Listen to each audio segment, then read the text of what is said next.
nagliliparan na ang ating mga hot air balloons. Live na live mula rin sa 18th Hot Air Balloon Fiesta sa Clark, Pampanga. Ito, nakikita natin sa likod ang ating mga contingent mula sa United States of America. Ayan, tingin nyo para siyang... sa taas, oh. yan, lumilipad din. Ito nga, mula sa US, parang aeroplano, parang Air Force One. Meron din kalawak ang Belgium, yung kulay gray and yellow na nasa likuran natin. At yung parang red and gray, yun yung mula sa Thailand. Meron din tayong para mga tulip. Yan naman ay mula rin sa USA. Nakikita natin sila rito. Talagang ang taas ng energy ng mga tao rito. At syempre, ang mga turista talaga nagpapasukan na. Ito nga, meron pa nga dito isang couple na nagsushoot ng kanilang prenup video. Hello, ayan o. Good morning. Good morning. Good morning, kuya. Hi, lapit kayo. Kailan ang kasal?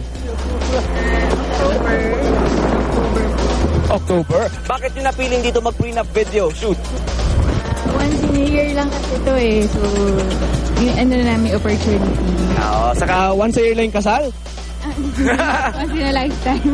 Once in a lifetime. Alright. So, imbitahan nyo kami, ha? Sige. Alright, good luck. Sige, tuloy nyo lang yan. Okay. So, bukod sa ating mga hot air balloons na magliliparan, maraming mga activities dito. Meron tayong nakikita mga nagpa-paragliding mula sa iba't ibang bansa yan. Meron mula sa Belgium din, US, syempre Pilipinas, hindi magpapahulian, bidang-bida pa rin. At si Monica nasa kabilang side ng ating field. Meron siya mga update. Anong balita riyan? Mukhang masaya riyan, Monica. Hi, Mon.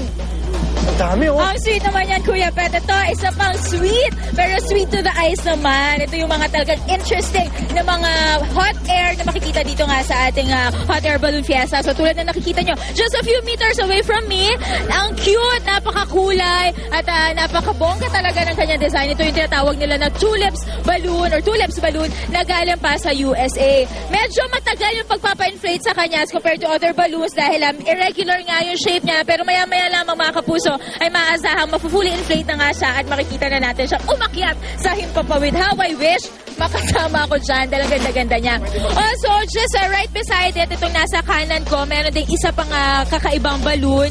Ito yung parang plain ang kanyang korte. Tingnan yung mga kapuso. Ito, korting plain talaga yan. And also, malaki rin siya as compared to others kaya medyo natatagalan. Also from US, pero maya-maya rin na inaasahan na aakyat yan. Sa mga kapuso natin gusto pumunta dito, 250 pesos po ang entrance fee at sa mga bata naman, free po yung entrance. Kaya pwedeng enjoy yan ng buong family at hanggang Sunday po sila dito magsestay.